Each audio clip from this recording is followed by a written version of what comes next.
એ વાંચે પછી પેલા નિયમ સમજાવી દો બેટા. જો આપણે તમારે શું કરવાનું, વાગલેની આપણે ટીમ પાડી દીધી છે, 3 ટીમ પાડી છે ને ABC, ત્રણેય ટીમના કેપ્ટન પણ છે. દરેક કેપ્ટને પહેલું કામ કયું કરવાનું છે, તમારી ટીમને આવીને તરત જ્યારે અનુકૂળતા હોય, અત્યારે એક ખૂણામાં શબ્દ લખ્યા છે ને, એક મેં બહાર બોર્ડમાં લખ્યા છે, એટલે 2 ખૂણા થઈ ગયા, હવે એક જ ઘટે ને, એટલે હાવના બધે પકડી રાખવાના, એટલે હજી એક ખૂણામાં આ જ શબ્દ લખી દઈશ અને એ ટીમનો ખૂણો જ રાખી દેવું, એટલે બધી બાજુ કામ ચાલુ રહે આપણું.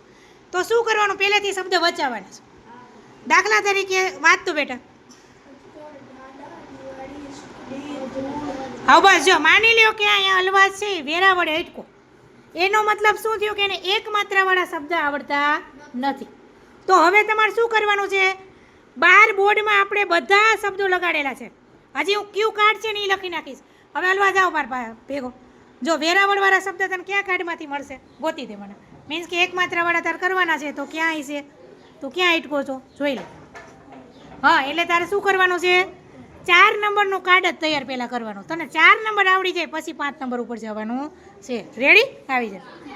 જો બેટા તમે જે શબ્દ અટકે, કેપ્ટન ખાસ તમારો વિદ્યાર્થી, તમારો ભાઈબંધ જ્યાં અટકો છે, માની લ્યો કે કોઈ અહીંયા અટકેલું છે, પ્રથા, હું હમણાં એ કાર્ડ નંબર લખી દઈશ, ક્યુ કાર્ડ વાંચવું એને. નકર આપણને ખબર તો પડે ને કે ભાઈ એને રેફવાળો નથી આવડ્યો, તો બહાર આપણે કાર્ડ લગાડેલા છે, એમાં રેફવાળું કાર્ડ જ એને તૈયાર કરાવવાનું છે. જ્યાં સુધી ન આવડી જાય ત્યાં સુધી એને આગળ બચાવવાનો છે એ નહીં, અને એ ક્લિયર કરાવવાનું છે ફરજિયાત બધાએ મળીને. પાક્કું?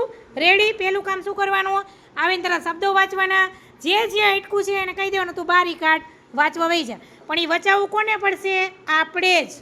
જે વાંચી લીધું છે, દાખલા તરીકે આને આવડે છે, એના ભાઈબંધ નહોતું આવડતું તો તારે એને મદદ કરવાની. બીજામાં તને બીજું આવડે છે ને ઓલે નથી આવડતું તો તારે એને વચાવવાનું. તમારે જ અંદરો અંદર આગળ વધવાનું છે. પાકું ને? આવી જાઓ બહાર હાલો બધા.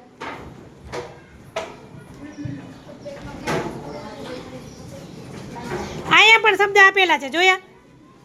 અડધા છે અહીંથી જ વચાવવા માંડશે. અહીંયા દાખલા તરીકે કોઈ માલદાર અટકું છે તો કાના માતરવાળા શબ્દ આમાંથી એને વચાવવાના, પહેલું જ કાર્ડ છે એને.